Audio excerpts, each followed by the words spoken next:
Hello, नमस्कार. कसे आहात सगळे? तर आजचा ब्लॉग माझ्यासाठी खूप स्पेशल आहे. आपल्या आयुष्यातील काही क्षण असे असतात जे आपल्याला कायम आठवणीत राहतात. तसंच आमच्या एंगेजमेंटचा अल्बम आहे जो मी आज तुमच्यासोबत शेअर करणार आहे. चला तर मग आपण एकत्र पाहूया आमच्या काही खास आठवणी. त्याआधी मी आता एक झाड लावून आलेली आहे माझ्या गॅलरीमध्ये. तर ते तुम्ही कधी लावलंय का मला नक्की सांगा आणि जर लावलं नसेल तर त्या बाबतीत मी तुम्हाला डिटेलमध्ये सांगते. तर तो व्हिडिओ पाहिल्यानंतर आपण सुरुवात करूया माझ्या एंगेजमेंटच्या अल्बमसोबत. तर मला लिची ही खूप जास्त आवडते. सगळ्या फळांमध्ये आता मला सर्वात जास्त ही लिची आवडते. पण त्याचा सीझन फार कमी काळ राहतो. तर माझ्याकडे जेव्हा सीझन होता ना तेव्हा मी लिची आणली होती आणि त्याच्या बिया स्टोअर केल्या होत्या. त्या एका विशिष्ट पद्धतीने वेगळ्या पद्धतीने कराव्या लागतात. तर त्याच्यापासून त्याची मुळं बाहेर येतात नंतर. तर त्याला मुळं फुटल्यानंतर मी एका यूज अँड थ्रो जो ग्लास असतो ना त्याच्यामध्ये ते बी रोवली होती आणि त्याला एक खूप छान सुंदर असं रोप आलं होतं. पण आता ते रोप त्याच्यामध्ये अजून वाढणार नाही म्हणून त्याला मला शिफ्ट करायचं होतं मोठ्या कुंडीमध्ये. तर मी आज एक प्रयोग करते. मी कधी ह्याआधी लिचीचं झाड लावलं नाही आहे. पण बघूया म्हटलं आपण एक प्रयत्न तरी करून बघू कसं लागतंय, काय होती त्याची कशी ग्रोथ होणार आहे. हो, मला माहिती आहे लिचीचं झाड हे बाल्कनीमध्ये पूर्णपणे ग्रो होऊ शकत नाही. पण आता सध्या काळापुरतं मी त्याला इथे माझ्या बाल्कनीमध्ये ग्रो करेन आणि जर जर चांगलं व्यवस्थित मोठं झालं होईलच ते. जर व्यवस्थित काळजी घेतली तर ते पूर्णपणे व्यवस्थित मोठं होणारच आहे. तर त्याला मी नंतर मी माझ्या गावी वगैरे कुठे असेल जागा तिकडे प्रॉपरली मी शिफ्ट करेन. तर तिथे ते चांगलं ग्रो होईल आणि जर चांगलं झालंच, व्यवस्थित वाढलं, त्याची व्यवस्थित मी निगराणी घेऊन ते छान व्यवस्थित टिकलं, तर ऑफकोर्स त्याला उद्या माझ्या कृष्णराजला तरी त्याची फळं खायला भेटतील लिचीची. तर एक एक सुंदर असा छोटासा एक प्रयोग केला आहे. बघूया काय होतं आहे. मी तुमच्यासोबत अपडेट शेअर करतच जाईन.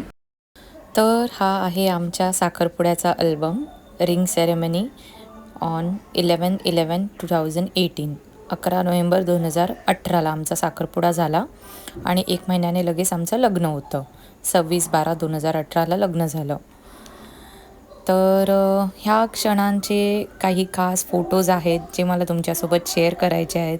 कारण आता तुम्ही आमच्या प्रवासाचा एक भाग आहात आणि होप सो तुम्हाला आमचे हे क्षण साखरपुड्याचे आवडतील.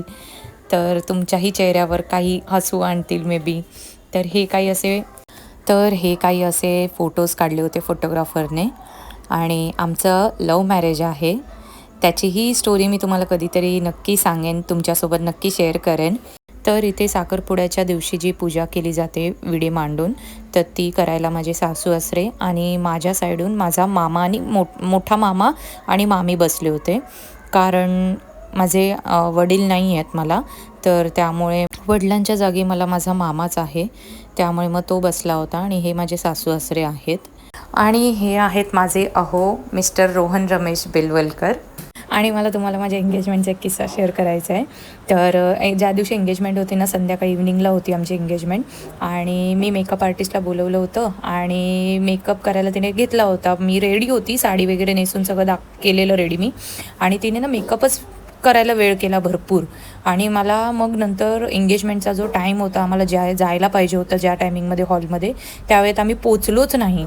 आणि रोहन आणि त्याची फॅमिली सगळे येऊन रेडी होते. रोहनचे फोटोशूट झाले. तो बोलतो आता एवढा वेळ थांबला आहे, तर फोटोग्राफरने त्याचे छान छान फोटोज काढून घेतले भरपूर सारे. आणि आम्हाला मग हॉलमध्ये पोचायला भरपूर वेळ झाला आणि खूप एम्बॅरेसिंग वाटायला लागलं. सगळे पाहुणे मंडळी आले होते आणि माझीच वाट बघत होती की नवरी कुठे गेली जी आहे ती. आणि इथे पण बघा ना, रोहनला जी पळी दिली होती ती प्रॉपर होती आणि मला एक प्लास्टिकचा चमचा दिला होता भटजींनी. तर ते फोटोमध्ये सुद्धा एकदम नंतर आम्हाला बघताना कळलं की काय आहे. आणि इथे नंतर मग मला माझी साखरपुड्याची साडी देत होते जी सासरकडची असते ती. त्याने माझी ओटी भरली आणि ती नंतर मग चेंज केली. ही माझी साडी जी मी घालून आली होती माहेर म्हणजे घरून घालून आली होती मी ही साडी. बघा ना किती छान छान फोटोज काढून घेतले त्याने. मस्त आरामात त्याला टाईम भेटला. ॲक्च्युली त्यांच्यापासून एक 5 मिनटावरच होता हॉल आणि माझ्या घरापासून एक 15-20 मिनटावरती होतं.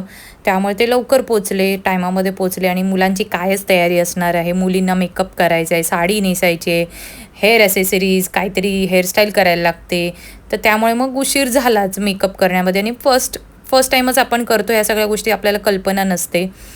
तर इथे किती छान लिहिलं आहे, साखरपुडा म्हणजे लग्न जमल्याची खूण, मनामध्ये वाजणारी प्रेमाची हळवी धून. तर ह्या आहेत आमच्या साखरपुड्याच्या अंगठ्या आणि छान होत्या. मला अशी अंगठी पाहिजे होती, एक तरी खडा पाहिजे होता, एकच ॲक्च्युली खडा पाहिजे होता मला. तर मला तसा पाहिजे होता म्हणून मी रोहनच्या पण रिंगमध्ये मी तसा एकच खड्याला घालायला सांगितला, जेणेकरून आमचे थोडेसे मॅच होतील रिंग्स वगैरे. तर इथे आम्ही पेढा भरवत होतो एकमेकांना आणि जो साखरपुड्यासाठी पुडा असतो ना, तर तो त्याच्यामध्ये साखर भरली होती आणि मला हे नवीन होतं. मला माहितीच नव्हतं असं काही असतं. कारण आमच्याकडे बेळगाव साईडला जी आहे ना, ती पद्धत वेगळी आहे. ते फक्त ताटामध्ये साखर असते आणि ती नवरी आणि नवऱ्याला भरवत असतात हॉलमध्येच. आणि इथे वेगळ्या गोष्टी होत्या, माझ्यासाठी नवीन होत्या, मी कधी बघितल्याच नव्हत्या मालवणी लग्न पद्धतीच्या. आणि त्याच्यानंतर ही माझी ओटी भरत होते, जी ओटी लग्नापर्यंत सांभाळून ठेवायची असते आणि लग्नाच्या मंडपात येतानासुद्धा ती ओटी बांधूनच यायची असते. तर इथे काही रोहनचे मित्रमंडळी आहेत जोगेश्वरीचेच, त्याचे बालपणीचे मित्र म्हणाल तुम्ही ते सगळे. हा माझा मोठा मामा, हा जे आहेर असतो नवऱ्याला द्यायचं पोशाख वगैरे तो देत होता. आणि त्यानंतर हे असं सगळं आमच्या साखरपुड्याच्या विधी ज्या होत्या त्या सगळ्या आटपल्या, रिंग सेरेमनी झाली आणि त्याच्यानंतर मग फक्त फोटोजच राहिले होते, सगळ्यांसोबत काढायचे होते जे फॅमिलीसोबत. तर त्याच्यामध्ये आमचे असे पहिले फोटोज काढून घेतले सगळे. तेव्हा मी खूप मस्त बारीक होते आणि ही साडी बघाल ना एंगेजमेंटची खूप छान आहे, लूक त्याचा खूप छान येतो. आणि हा माझा सर्वात आवडता फोटो आहे एंगेजमेंटमधला आमचा. मला आमचे दोघांचे पण लूक ह्यामध्ये खूप छान वाटले आणि छान वाटत होतं. आठवणी आहेत, ताज्या होतात तुमच्याबरोबर सोबत बघता बघताच. आणि नंतर मग हा एक केक आणला होता, मस्त हार्ट शेपमध्ये भेटला होता. कोणी आणला मला कल्पना नाही आहे, पण खूप छान मिळाला होता. आणि नंतर ही माझी एक फ्रेंड्स आहेत, खूप जवळच्या मैत्रिणी माझ्या, निकिता आणि सुषमा. ह्या रिचफिल्डमध्ये आम्ही एकत्र कामाला होतो बँड्राला. तिकडच्या माझ्या फ्रेंड्स आहेत, तर त्यांनी बुके दिला होता मला. आणि इथे आमचे काही फॅमिलीज आहेत. हे रोहनचे 2 मित्र, ह्या सासूबाई, ह्या जाऊबाई, हा रोहनचा मित्र आहे विनय, हा सिद्धेश आहे त्याचा मित्र, मीरा रोडला राहतो. हे आम्ही दोघं. ह्या आमच्या मामी आहेत, म्हणजे माझ्या माहेरकडच्या आहेत, माझ्या मामाच्या गावच्या. तर ह्या त्या आहेत आणि ह्यासुद्धा मामी आजी आहेत. हे मामा आहेत ते इथेच मुंबईमध्ये राहतात, तर ते आले होते. गावचे कोणी जास्त येऊ शकले नाही, कारण माझी जी फॅमिली आहे काकांकडची ती सगळी माझी बेळगावला राहते. आत्या, काका, मामा सगळेच्या सगळे माझे बेळगावला आहेत, त्यामुळे येण्यासाठी त्यांना जमलं नाही तेव्हा. ही मामाची माझ्या 2 मुलं आहेत, मोठ्या मामाची. हे माझे आजोबा आहेत, आईचे वडील, त्यांना मी दादा म्हणते. ह्या आईची आई आहे आजी माझी. आणि ही छोट्या मामीची मुलगी आहे. छोटी मामीसुद्धा काही कारणामुळे येऊ नाही शकली. आणि ते मामा जे इथे राहतात तेच. आणि हे आम्ही दोघं, ह्या मामी, ह्यासुद्धा त्या मामी आजी आहेत, जे इथे मुंबईलाच राहतात, त्यामुळे त्यांना येणं जमलं होतं इकडे. त्याच्यानंतर हे काही केक कटिंगचे फोटोज. आणि ही रोहनच्या मित्राची मुलगी. आता ती बघेल तेव्हा तिला वाटेल बापरे मी कशी होती लहान असताना, तर ती खूप मोठी झाली आहे. आणि त्याच्यानंतर हा मित्रपरिवार अगेन, त्यांच्या वाईफसोबत. हे त्याचे फ्रेंड्स आणि ह्या साईडला जे उभे आहेत सगळ्या, त्यांच्या वाईफ्स आहेत प्रत्येकाच्या. तर त्यानंतर इथे रोहनचे मामा आहेत, 2 नंबर मामा, आणि या मामी ही त्यांची फॅमिली बाकीची. आणि इथे सर्वात मोठे मामा आहेत हे. त्यानंतर हे दुसरे 2 नंबर, हे 3 नंबर आणि हे 4 नंबर. त्याला टोटल 4 मामा आहेत आणि 3 मावशी आहेत. म्हणजे टोटल त्यांच्या 4, माझ्या सासूबाईंना 4 भाऊ आहेत आणि सगळे मिळून 4 बहिणी आहेत. टोटल 8 भावंडांचा त्यांचा पूर्ण फॅमिली आहे. त्यानंतर इथे मोठ्या मावशी आहेत आणि त्यांचा मुलगा, ह्या साईडला पण त्यांचा तो मुलगा आहे आणि ही त्यांची सून. जे काय जसे काय आले होते त्याप्रमाणे त्यांनी भेट दिली. ह्या 3rd नंबर मावशी, माझ्या सासूबाईंचा 2nd नंबर आहे. त्यानंतर ह्या 3rd नंबर त्यांची सून, मिस्टर आणि मुलगा. त्यानंतर हे माझ्या सासऱ्यांच्या मामांचा मुलगा आहे, म्हणजे मामी भाऊ आहेत हे, आणि त्यांची वाईफ आहेत. त्याच्यानंतर हे चाळीतले शेजारी बाकीचे आहेत जे होते जवळपासचे, त्यांना बोलवलं होतं ते आहेत हे सगळे. त्यानंतर ह्या लास्ट नंबरच्या मावशी, 4 नंबरच्या, हे त्यांचे मिस्टर आणि मुलगा त्यांचा. तर असा सगळा परिवार आहे, त्यामुळे सगळे जर फोटोजमध्ये आले तर एकत्र फोटो खूप मोठा होतो आणि स्टेज जर लहान असेल तर तिथे मावू शकणार नाही आमची फॅमिली.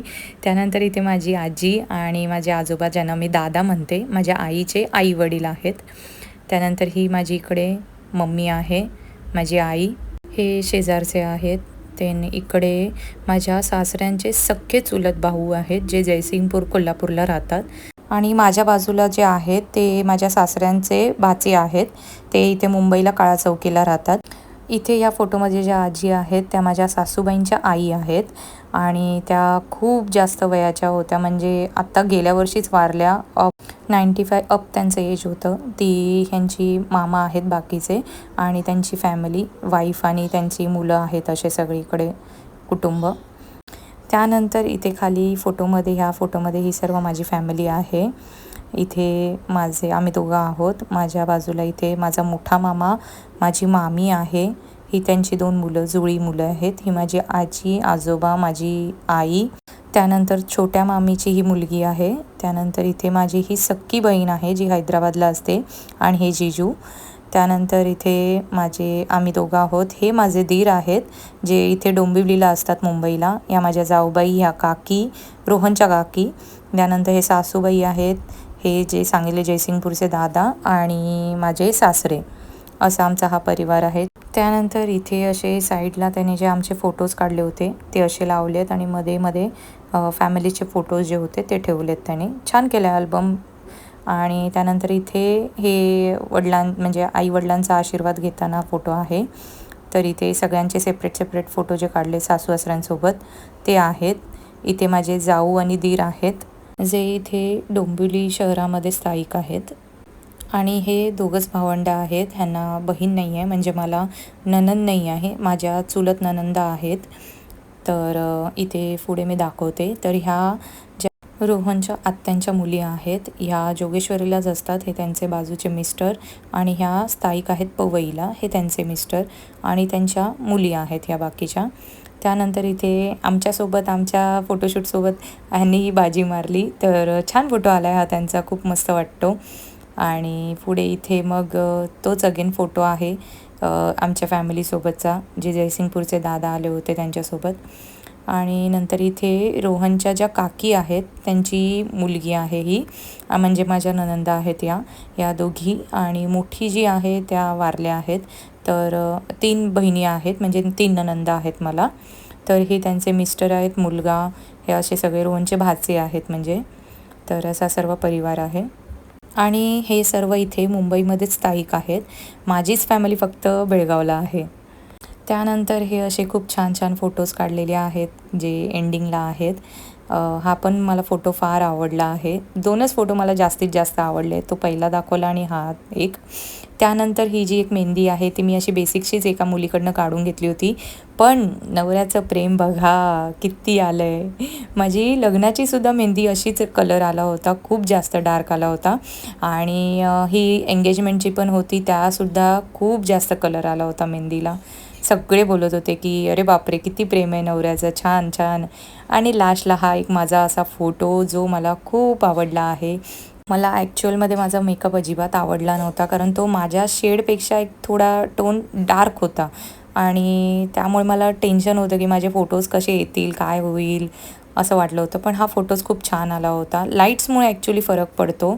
तर अशा काही मोमेंट्स होत्या. आणि एंडिंगला असं लिहिलं होतं, तुझ्यात जीव रंगला, कारण तेव्हा हल्लीच ती सिरियल लागली होती मे बी.